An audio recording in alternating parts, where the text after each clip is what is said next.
Welcome to Jim Short's podcast. I'm your host, Kathy Smith. Today, we're talking with Lisa Turnham, who is a planning analyst with Hennepin County Public Health, Better Together Hennepin here in Minnesota, and an adjunct instructor at the University of Minnesota's School of Public Health about healthy personal relationships and guiding kids as they mature. As we know, sexuality is a part of every person's life, no matter what age. And when kids are ready to talk about it, as parents, we may not always know what to say or how to engage in a healthy conversation. So Lisa, first of all, thank you so much for joining us today. Thank you for having me.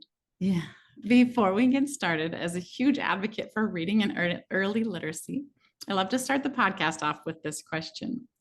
What was your favorite kids' book and why? A book that comes to my head first is Harriet the Spy. I think I could relate to Harriet, where I loved observing folks around me. And I love that, like, she sat and took notes and thought about things and the relationships between people and what was happening. So that little like snooper in me, I think that, and now like I'm the senior of the block, I love watching who's walking what dog and going in there. So I've turned into Harriet the Spy, I think. So I love thanks that. for asking. I love it. No, that's one of my favorite first ones too. I think, and like you, I think it's followed me all my life. I always like to know why. I mean, the why is always my first initial into everything. So yeah. Yeah, the Cool. why. There you go. There we go. So again, thank you so much for joining us today. For some of us, this may be a podcast that feels a bit more risque. But as we'll learn and be reminded of, human sexuality is a component of health and well-being. And as parents, there are many ways to build healthy conversations and education about sexuality that can both reduce stigma and help guide our kids throughout all ages of their childhood. First, Lisa, preschool kids may ask questions like, where do babies come from? Pediatricians recommend starting to talk to children about sexual health as early as age 5. Does that seem different than what was thought in the past? No, not really. I've worked in the field, for quite a while. And really, from the beginning, the recommendations in how parents, and when we say parents in this conversation, let's just include all guardians, all parenting adults, all folks that love children and play a parenting role. But for ease, let's just say parents. So parents, if they're really listening to their children's questions, if they have open dialogue in their families about sensitive topics like sexual health and sexuality, those questions are naturally going to come up for a young person because it's a developmental phase for that young person, that 4 or that 5-year-old, to say, oh, I am now seeing that there's a beginning and end to life. I am seeing people talk about having babies, and it's a level of cognition that they have. And if the opportunity in the family is there, if it's a place, if it's a parent that they can approach, they'll naturally ask a question about, where did I come from? But I think what folks really have to remember is that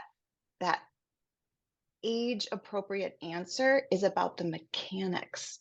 It's literally about the physical place in the body that I came from. Or if they didn't come from a vaginal delivery and they were adoption, or it was another kind of birth experience, that's what they're asking about. Like, how did I get to this place? How did I get into this family? What is my origin story? And the parent really needs to pay attention to being child-centered in their answer and not give too much. And maybe even start by saying, help me understand your question. What do you mean, where do I come from? Yeah, I have actually a great story. I thought about this last night when I was thinking about this conversation. Is as a sex educator, like a trained person, this is my life, this is my love, this is my field, child and adolescent development and sex ed. My own son said something at that age like, where did I come from? But because he mixed up some words from where was I born, where did I come from, I literally lost my cool and went into the uterus and sperm and vaginal delivery. And I watched his eyes go, and he goes, but was it in Minneapolis? Like he wanted to know, where was I born? And he wanted to know, was I born in Minnesota? And I just missed the mark because I was so excited to You're like, talk woo! about it. And I remember also I had to stop myself before we got to like pushing and the Yeah. delivery part. And he had that look, and I said, am I answering your question? And that's when he said, I just need, was it Minneapolis? I just remember, it was so cute. I was like, yeah, Yep. Abbott Hospital at Minneapolis. And he's like, what's for lunch? Like, we're done. Wow. I mean, yeah, that's so funny because you're probably like, this is what I do. I'm so Oh, so excited. My son early. wants to share this with me. Let's talk about it. And he's 5. He's like, that's fun. Hmm. Hmm. Um, Hmm. so what, if you're like what you're saying, what things you're really telling parents to be talking about is just the mechanics and Yeah, maybe body parts, but nothing more than that, because at that age they really just want to lunch and go outside and play. So it really is. Yeah. I mean, there's so many good books out there and checklists about at what age you should be talking about what, as far as like average developmental processes in brains of children, right? yeah, Like yep, those early ages, it's the nuts and bolts, it's the body parts, it's the why is that body part on that person different on that person. Like that's what they're observing. If you're really child-centered again and letting them, you're more of a facilitator than an educator as a parent, and you're yeah, pulling and listening. And it is usually about a uterus, and you don't even have to talk about at that point, like how sperm met with the egg kind of thing. yeah, Like that's yeah, even later, uh-huh, that they want to understand that. But just to understand, like, oh, babies are, you know, generally raised in a uterus and they grow there, and then they're, they come out. okay, all right. Oh, Well, so research, actually, Lisa, we did a little research on this, and research shows that even littles as young as 18 months can learn about naming body parts correctly. Do you think something as simple as that can help establish that comfort level when you start yeah, having communication yeah. as they age and they grow? Yeah, I'm a big advocate of naming body parts with medically accurate terminology. Not all families are comfortable with that, and I'm never gonna like call someone out for whatever helps them be comfortable in these conversations, right? It Yeah. can be confusing then if Yeah. they're with somebody who's using medically accurate terms, or if they're in a education session and they're hearing those things. So you'd have to check that and correct that as a parent. But Mhm. yeah, I think it's really important to talk about the body parts, the anatomy, like you would, a breast, like you would an elbow, like you would an eyeball, like you would an ear, because it's just part of our bodies. And that view of just normalizing bodies is Uh, really helpful for building the base of the conversations for the healthy adult. And it helps then so that when I'm having that conversation with my son at 4, I can say penis, I can say uterus, I can say vulva, and we've already covered that. yeah. Like, you don't have to then like, oh, pause. Now I need to describe these body uh, parts. You've Yeah. built on that. So Interesting. yes, big advocate of naming body parts. So, what is a healthy conversation about sexuality? Is it ages and stages? Is it, hey, at this age we're talking about this. At this age we're talking about this. What's age appropriate about your conversations? So, um, I think many parents are uncomfortable talking about sex, sexuality, and sexual relationships. Okay. So I think the best thing folks can do is remember that you aren't a born sex educator, right? You Right. don't need to know the answers Thank you. at all, Yeah. right? Like we were not born to know math. We weren't born to know reading. We weren't born to know about body mechanics and healthy sexuality. So you have to ground yourself in what you want to know and get to know if you want to support the young person in your life. And there is so much good stuff out there now. That's the one change in the field, I would say, Kathy, is that there is now, because of the internet, because Yes. of more books, Yeah. there's some really good concrete stuff about here's what's happening in a young person's life and their development. Here's some things that might interest them to talk about if they aren't already talking to you about them. But I'd say, besides just making yourself comfortable, Mhm. if this is something you really want to do and you want to do well, Mhm. dig in, make yourself comfortable. You don't have to know everything, but just the basics Yeah. so that you can have those conversations when they come up. So building your own comfort. Second is, I would say, making sure that you are listening and taking advantage of opportunities to sprinkle in information when you're watching a television program, listening to something, listening to lyrics of a song, and then just ask questions about that. What did you hear? What did they say? Oh, what does that mean? Interesting. It's Yeah. always that facilitator versus gatekeeper and Yeah. educator. Right. Like, you are facilitating, being child centered, letting them ask the questions, sprinkling simple little answers in, and then waiting to see if they ask more. Um, that's really high, that's kind of I like basic it. Yeah. information. And then the last thing I would say is, the one thing parents really need to think about is, we come to these conversations as adults with Mhm. a lot of baggage Yeah. around sex, sexuality, and sexual health. Yeah. Our own life and experience can be really hard for some folks to have these conversations because they had a negative experience, Mhm. or they didn't have anyone talking to them about anything. Yeah. And so you have to remember, that's yours and you're holding that, and your young person might only have joy and curiosity around these things. Yeah. That's a And good to point. try and figure out how to hold your stuff, take care of your stuff, but Yeah. hold your stuff separate from the conversation you're having with your young person, and bring in the positivity, bring in the joy about relationships and about what sexual health can feel like for a lifespan. So, we're not talking about young kids having sex Yeah. at all. We're talking about how good a hug feels. Yeah. That's part of sexuality. Like, how Yeah. good it feels to snuggle with your mom and read a book. Yeah. How fun it feels to, like, tickle and wrestle with your sibling. Mhm. All of this is part of our body and part of how we have joy and intimacy and feelings. And that's what that early ages and stages is about: relationships, consent with play. And I'm not talking about sexual play or like doctor Yeah. kind of stuff, which we Yeah. could Yeah. get into, but just like Mhm. sharing disappointment when someone decides they don't want to play that anymore. And they said they did, but now Yeah. they don't. Like, Mm. bang, what an amazing opportunity to talk about consent, Yeah.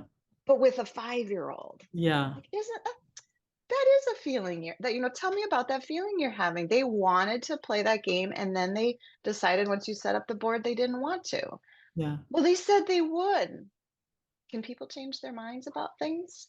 Yeah, that happens. And own that feeling, that doesn't feel good, but you got to move on, because you can't force someone to play that board game, just like you can't force someone to have sex. So another part of that question, and I noticed this myself because I've done some tutoring for kiddos outside of the school day, and I noticed that kids seem to be maturing physically at an earlier age, and there's a lot of research about that as to why, with our hormones and all the things that are added to our nutrition. Are you seeing that from where you are at, and what are your thoughts on that, Lisa? Puberty is a really big deal, right?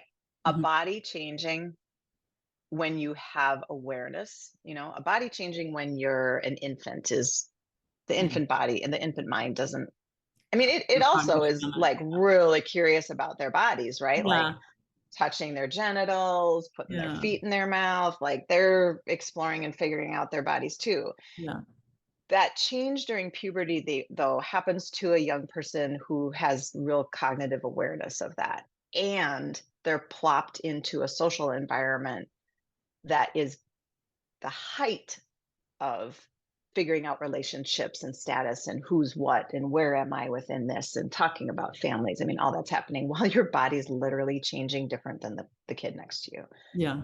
So, puberty is a point that folks and parents really need to pay attention to and make sure we're supporting a young person and providing opportunities for open dialogue about what's happening. That is why it's so important you've already planted seeds, Yeah. that you're a safe person to talk to. And Mhm. safe not in that you're going to hurt them, Yeah. but you're not going to go on and on. You're Right. going to be, again, child-centered. You're going to listen and you're going to keep your mouth shut. You're not going to like make it a Yeah. 5-hour long conversation.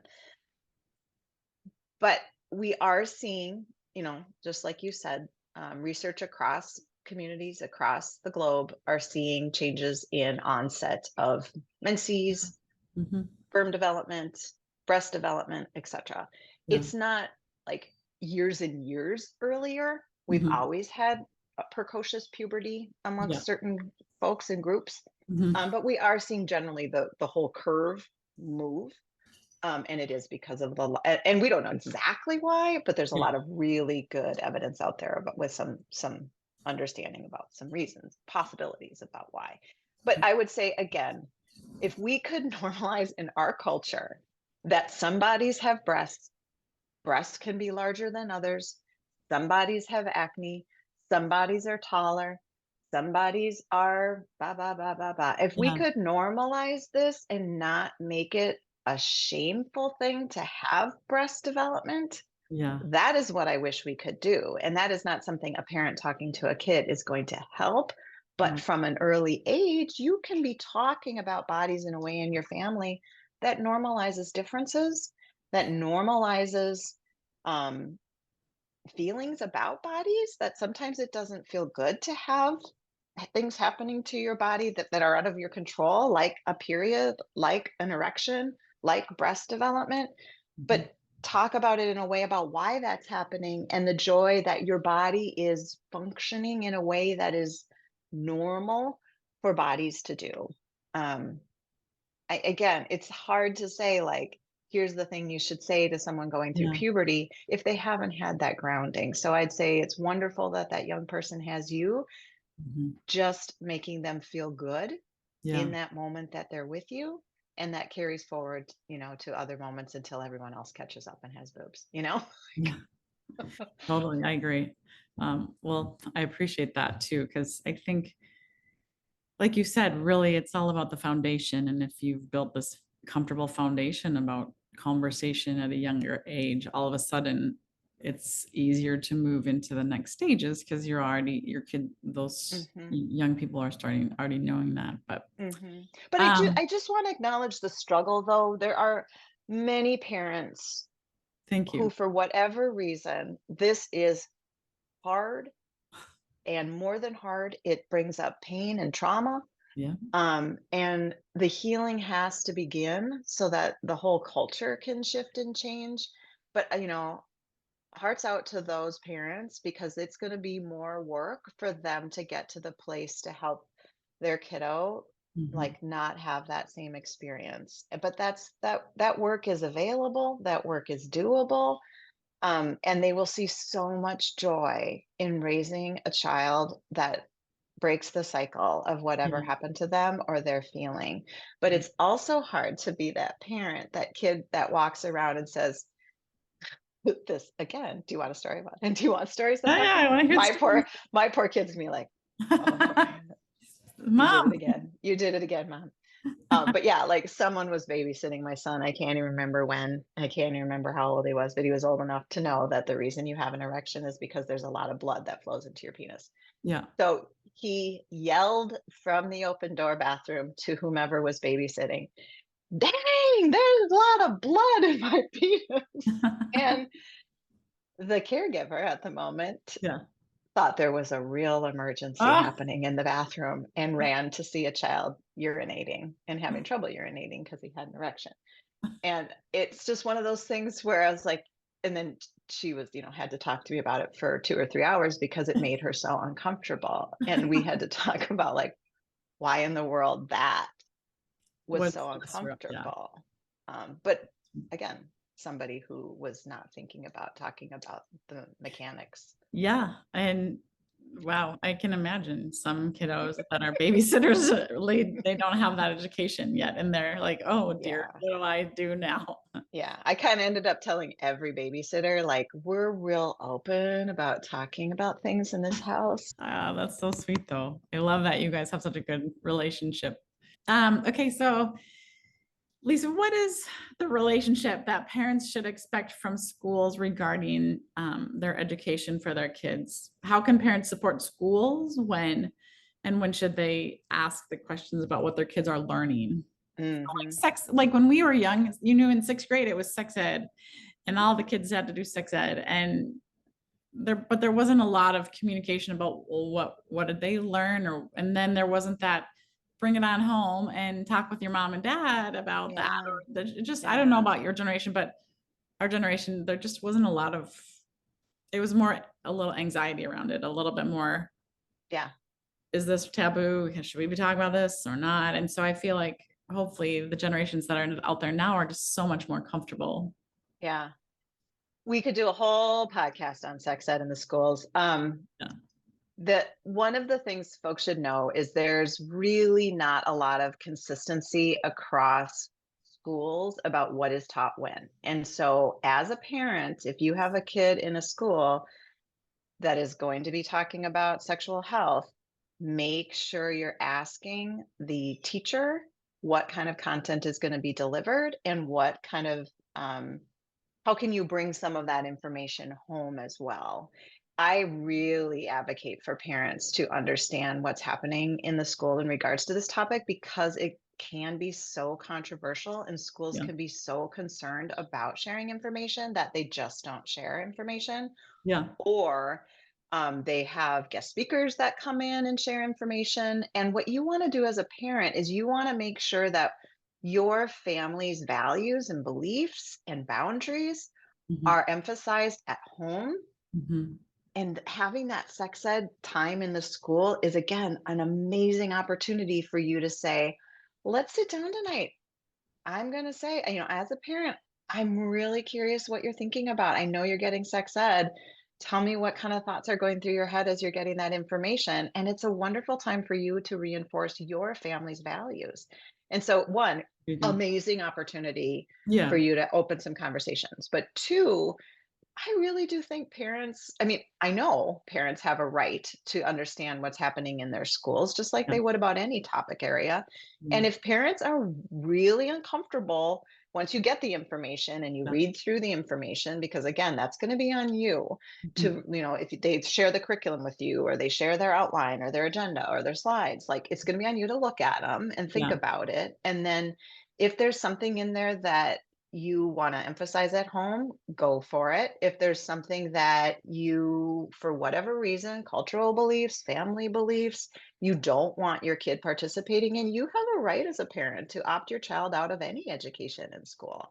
I don't recommend it because what I recommend instead is using it as a learning opportunity, but I want parents to feel informed and empowered to be the primary sexuality educators of their children. Because guess what? You are anyway, even if you don't like it. Like kids look to their parents for these messages.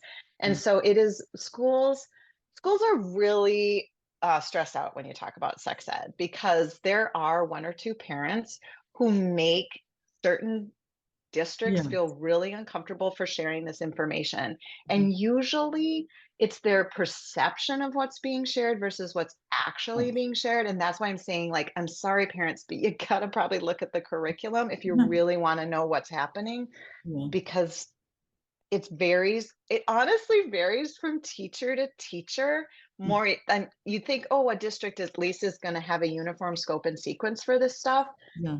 The Mhm. bigger districts do, but the state's not really telling them what to do. And definitely the federal government doesn't tell them what to do. So it comes down often to that school and that principal and that teacher about what's going to happen in the classroom at what age. Interesting. Yeah. Really good advice though, too. I think, always making parents feel like they're the bottom line and they get to help their kids based on their family values and their morals, and that they do have a say, even at the education level. So Mhm. that's really, Yeah, I think most parents would be shocked to yeah. read in Minnesota, the state mandate that schools have to teach, or if they're going to teach, this is the information that has to be included, Mhm. is STI, sexually transmitted disease or infection prevention, Mhm. and human papillomavirus prevention. Okay. That's really Period. the focus. Period. That's it. That's it. Um, there's Mhm. districts. I mean, there's districts that have more specific guidance for it. Very rarely is a policy. There's guidance. Maybe there's a curriculum that they've adopted, but they don't have to implement with fidelity. So it really is loose out there. There's great resources and great curricula, but that doesn't necessarily mean you're going to get every lesson of that, or they're going to do that certain activity in that curriculum. So adolescence is this critical stage of life, and young people have unique and specific Mm, needs. I think, like you're saying, it's really a family value, it's cultural. But sexual health is a key component of adolescent health and well-being. You know, you're telling us, we're sharing, we're learning that the younger we can have conversations, when they get to this puberty and they start having all these other things, they're comfortable enough and they know enough to say, okay. mhm. And yet, not all youth have what they need. Yeah. Unfortunately, we know, especially youth that are affected by racism and other barriers, when they have that education and support, they can reach their hopes and dreams in the future. So you're kind of already telling us the advice you have for parents about learning and sexual health. So I feel like you're kind of answering my questions in reverse, but is there anything more that you would add about um, the equity piece? Yeah, and that I'm glad you're bringing that up, because the one of the reasons I'm a proponent of schools Mhm. taking on the task of teaching about sex, sexuality, and relationships is because there are families and there are students in those classrooms that are receiving no information at all for whatever reason. And this gives everyone a baseline from Yeah. which they can build on and add the values, add the morals, add the family stuff.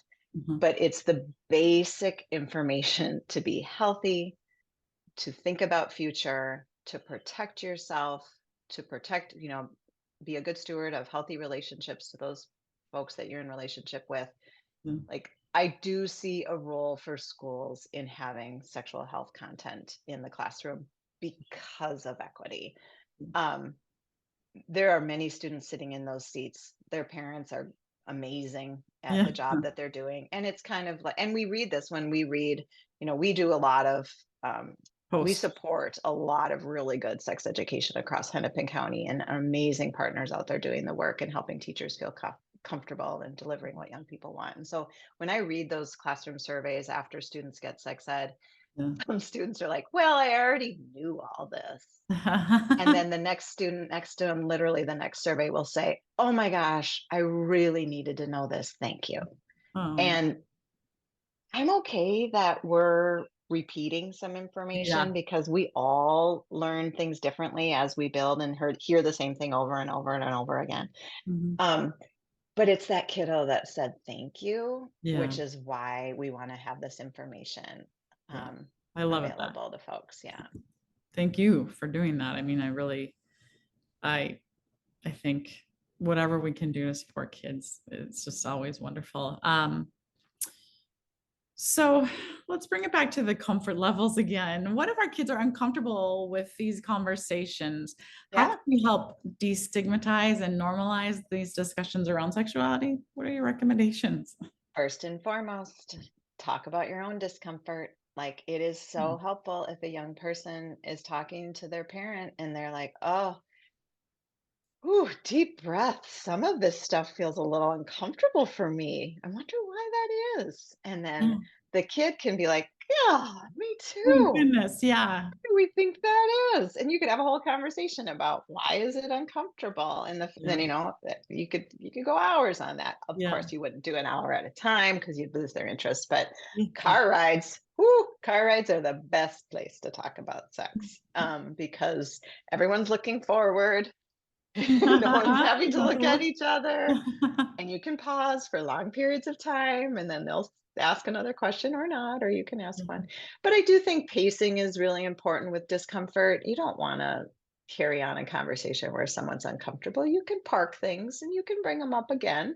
Yeah. I mean, that's the beauty of having these conversations within family, because you're with each other Yeah. usually for a pretty long period of Yeah. time, and you're building and growing, and it doesn't have to be a long conversation. And that's why I'm opposed to the talk, right? Because Yeah.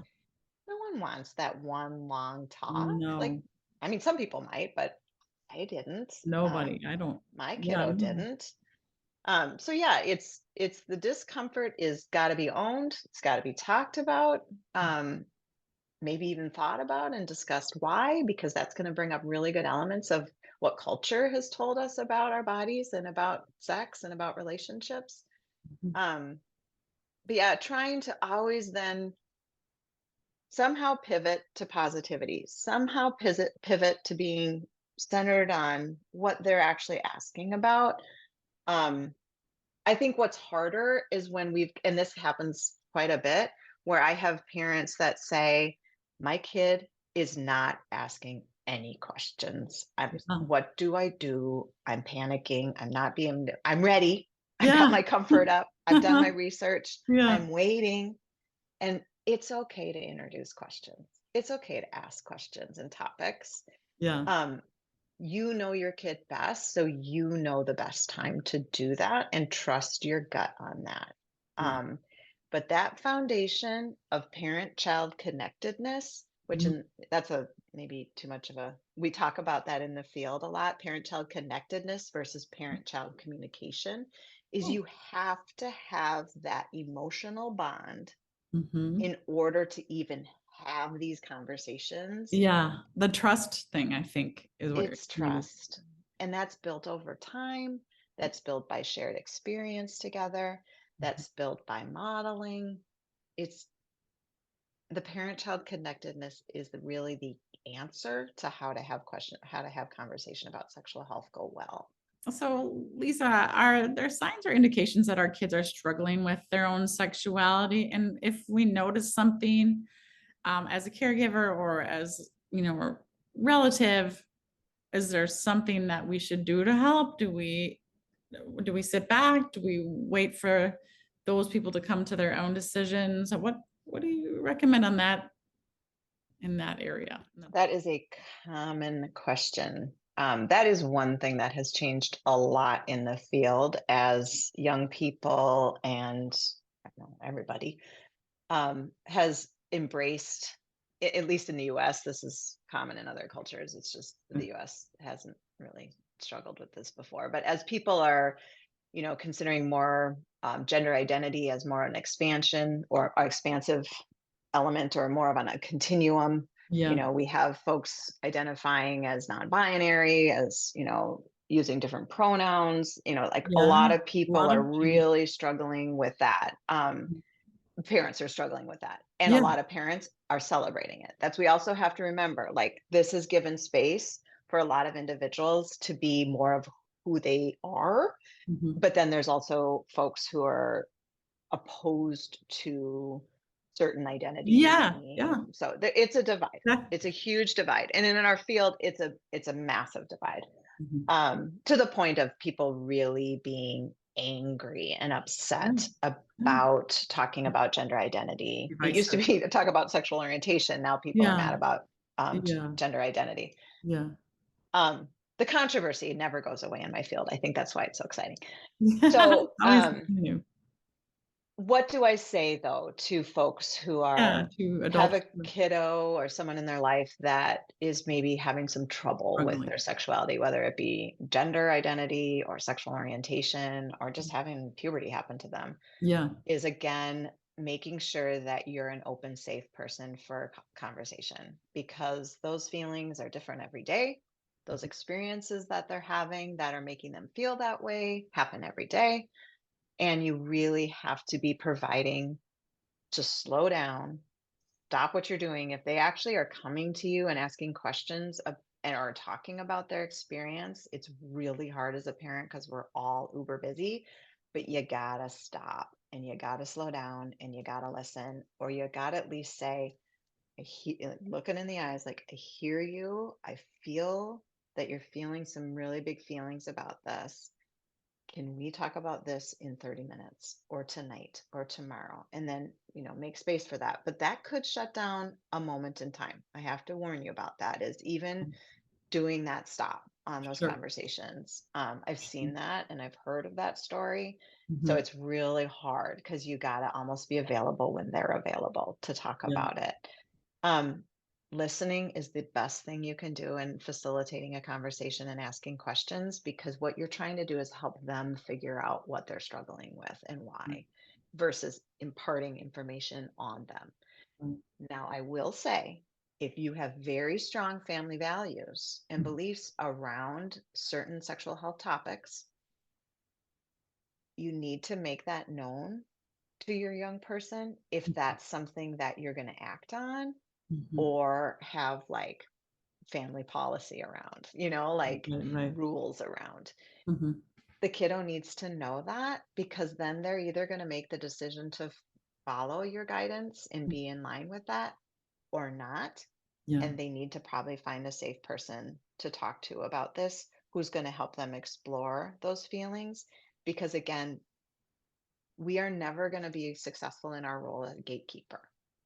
right. We can within the confines of our home. You can take away phones, you can take away privileges, but there's this whole other world out there that they're interacting in, and that is influencing them. They are being a person in that world, and they're getting a feedback loop. Right. And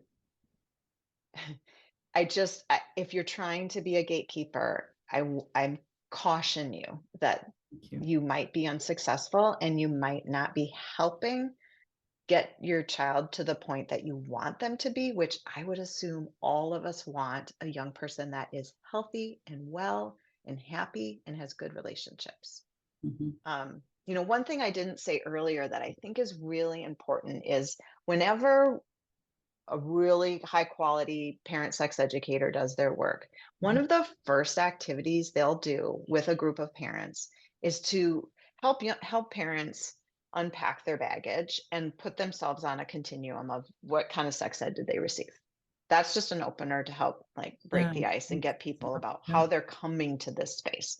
The Sure. second thing that parent educator will do is say, let's all sit for a moment by ourselves or with a partner if we're parenting together, Mhm. and let's decide, what are the key messages I want my young person to have about this? Maybe even, what is the goal? Like, what do I want them to be in regards to sexuality when they're 18, when they're 20, when they're 16? You put the number on it.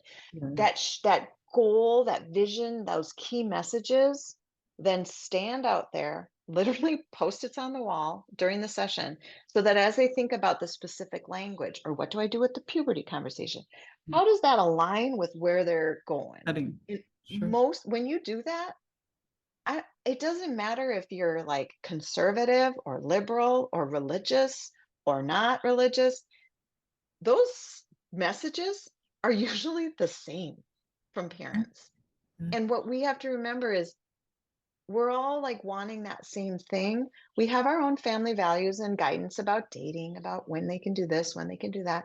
But if the kid doesn't know those things, how Yeah. are they ever going to follow your rules? Or And be so you successful in your have eyes. to, Yeah. right, you have to talk about those things and help them understand, you want to get them here. Here's how you think they get there. Yeah.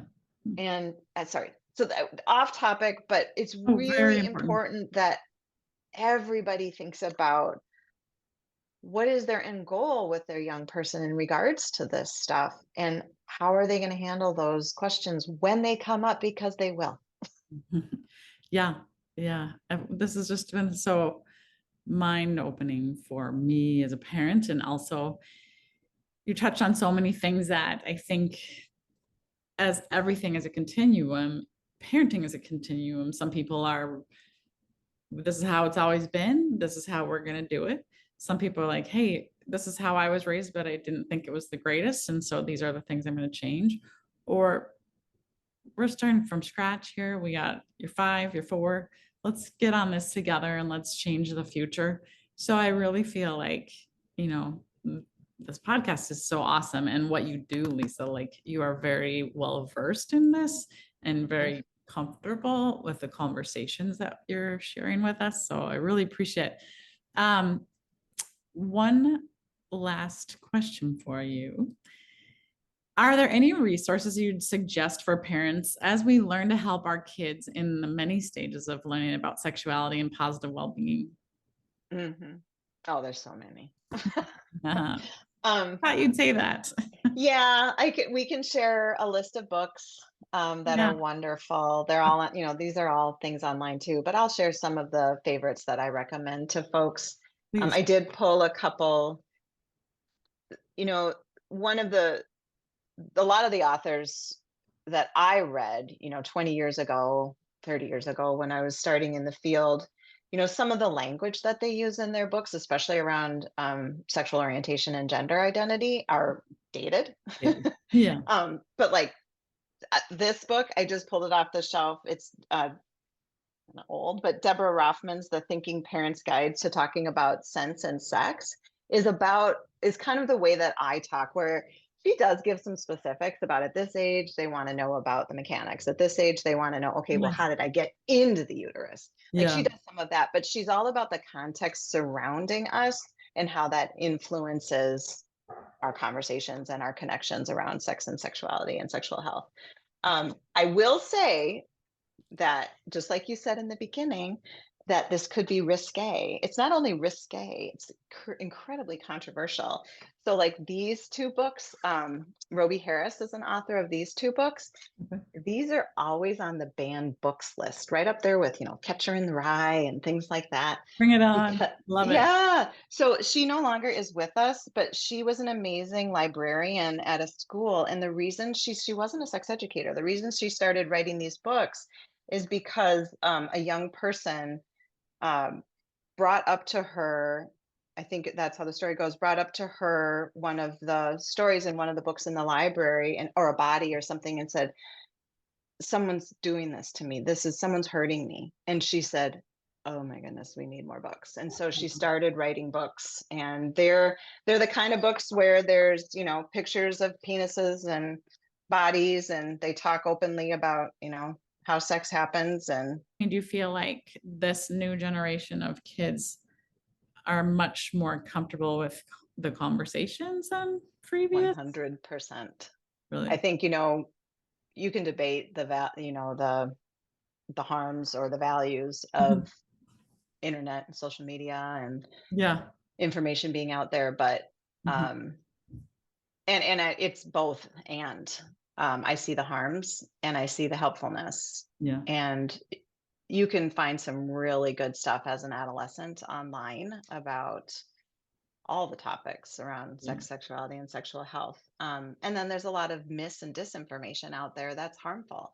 And Yeah. so I think one of the most important things a parent can do these days with Mhm. the new world is media literacy, and making sure at early ages you really are helping your young person understand how to use media and how to interpret media, and how, if there's something that you see or you experience online that, you know again, being able to say, does that make your tummy feel icky? Do you feel icky? Do you feel scared? Yeah. Come and talk to me. I will not punish you for seeing what you saw, because generally this stuff is fed to them. They're not out looking for it. Yeah. Um, but there's really savvy algorithms out there that are trying to get information in front of especially young people. Um, so I think media literacy, and there's all sorts of ways to do that. Again, whole nother podcast. Um, but they're gonna experience and see things, and so you have to help them understand how to interpret things that they see and experience online.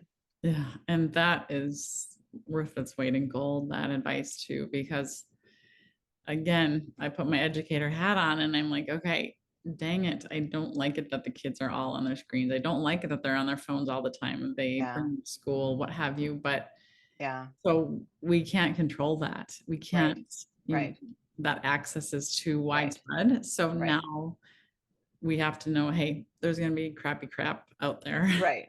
But again, if you have that connection and you are constantly talking to your kid about their life and asking questions like you're a researcher in their life, like Yeah. that is how I approach it. And I have the advantage of being a sex educator, and I Yeah. always have been open about my role with my son.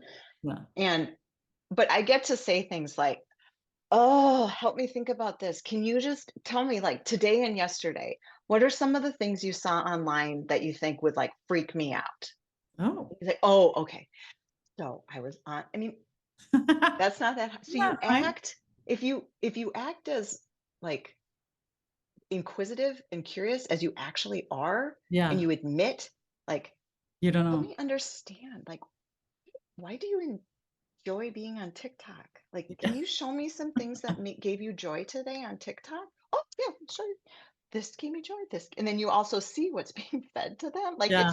it's a dip and a peek into their world without saying, "Give me your phone," Yeah. because That's that not just a, it sets. I mean, that's okay to do too, if like if that is that how you're using. But you also you can't take an adolescent's phone away these days, because that is how their coach communicates with them. Their schedules on there, their that's right. babysitters are contacting them. Like, you know how we as adults use our phone, they're using it too, very Yeah. responsibly. And if you Yeah. completely take a phone away, you're going to have to find other ways, or you're really going to be in the loop with all Involved. of these Yeah. communications, and you got to watch out. So, Yeah. you can take TikTok off their phone. You can do stuff like that Yeah. as a punishment, but they're smart. They're going to find a way. Yeah. But it's Probably. better to actually like constantly be asking Mm. Okay. your kiddo, give me a You peek were, into your world. when we were talking the other day, you said, I asked my son what, um, Yeah. I said, hey, I'm yeah. going to do a podcast. Yeah. What did you ask him? Tell me what you I said. I said, love that. hey, I'm just constantly yelling from, I get to work at home. I have that privilege. And so he's always like rocking around me and listening to my conversation. So I said, I just yelled, hey, I'm going to do a podcast. And what should parents be talking to their teenagers about? And he thought for a second, because he gives me that. And he said, consent and contraception. So I from the mean, mouth of babes, like, yeah. and consent is what they want to talk about. It's a really hot topic with teenagers right now. And there's such a great, there's so many great ways to talk about consent.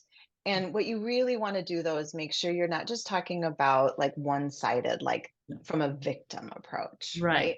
Like you want to be saying, how do you how, and I'm not just talking about intercourse. So like Yeah. back that up in your head if you're thinking about teenage intercourse and you can't stop thinking about that. Yeah. Think about it with like um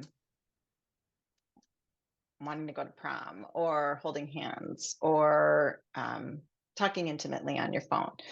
Like, you really want to make sure, as the person asking for the behavior with this other person, like you need to ask. That's asking for consent, right? Like you are asking, you need to be specific, you need to be open to, getting a refusal.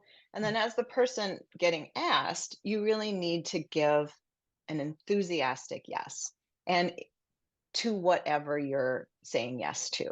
And Mhm. so it's definitely That two dance. people engaging in a consent conversation. It's not just making sure you say yes or no and Yeah. refusal skills. The field used to be about like teaching refusal skills. Yeah. That was so much on the person who was Yeah. being asked, and it's almost like shaming the victim if something happened. Well, you didn't say no, right?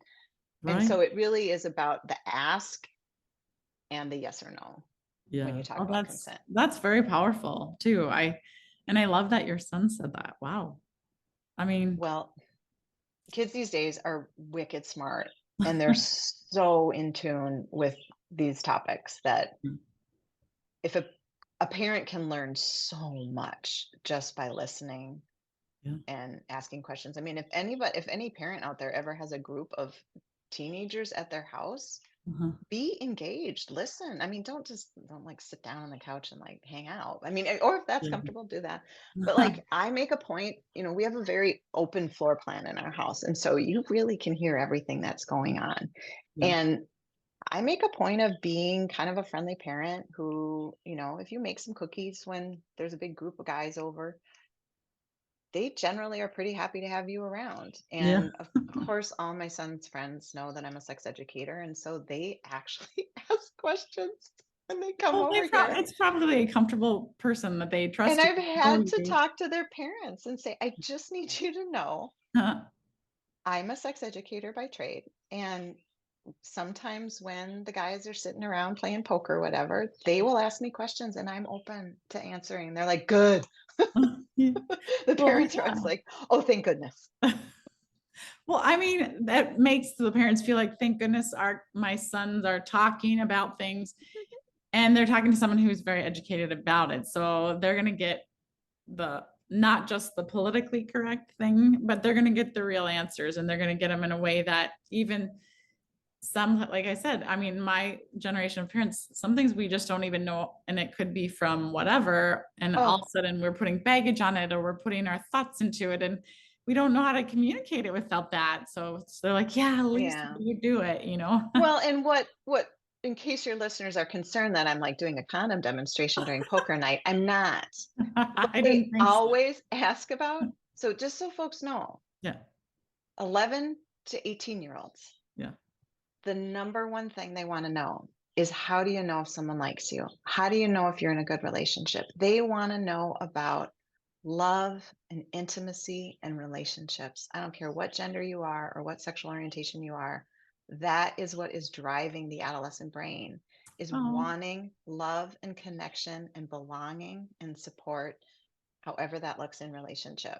That is what the conversations around the poker table are about. I love that. And do you think that is becoming more prevalent posts? I mean, we don't have a lot of information yet about post pandemic, but you look at that group of kids like Christy, my sister's boys, one of them was in high school and didn't get to graduate through a regular ceremony because that was the year of the pandemic and everyone was shut down. And you look at that social isolation for those teenagers and how are they moving forward with their relationships into Yeah. college and beyond? Yeah. Well, in their relationships, definitely And usually start on a phone yeah, online. and are maintained on a phone. And that's not something I know about. Yeah, I didn't have an adolescent experience in a virtual environment. And yeah, so I really am learning. curious and Yeah, learning about that and what yeah, that looks like. And it is completely different. And some things are similar. But like our day, you'd go out to the mall and you might run into somebody, yeah, but you didn't even call on the phone to make sure someone was going to be there. I mean, sometimes you did, but generally you're like, well, let's go see, yeah, and whereas this is a very intentional conversation with somebody, yeah. um, and that's real different. I know I bet you that'd be a great podcast too, to just find out the dynamics of that, only because how do they take online into person? How do they make their online relationship a personal face to face? I'm looking at you in the same room at right in front of me. And what does that feel like? I think Pretty that's clunky. It's pretty clunky if you've ever seen it. that really, Yeah. Well, because adolescents are figuring out how to be public and how to be on stage, how to present themselves anyway. So yeah, then you add in a whole body feeling of like attraction onto it. yeah, It's pretty awkward. And they don't, but sometimes the phone has enabled them to find language too, right? yeah, The phone has allowed them to have conversation in a different way. It's not always great. But yeah, great as far as my value of conversation, yeah. but All I want to say is thank you so much for having this conversation. I know everybody comes to this conversation or this topic in different ways. They bring their backgrounds into it. They are excited about it. They feel anxiety around it. But it's so necessary. Like you said, all the things that kids can see online, things that they might be experiencing. It's just a conversation that we need to continue. And I'm grateful that there are people like you that are out there. And, you know, um, I think if we just start giving ourselves grace too and say, hey, this is where yes. I'm at. And as a parent, and I gotta let it go a little, or I need to explore how do I have those conversations with my kids. But Yeah. Number one thing, don't be mad at yourself if this is hard. It's Yeah. not your fault. There you go. Yeah. That's Just very start. affirming too. So thank you. Yeah. Build the connections and start. Awesome. Well, thank you so much for joining us today, Lisa. I hope you have a good rest of your day. Yeah. Thank you. I really enjoyed myself. Thank you. All right. Have a good one.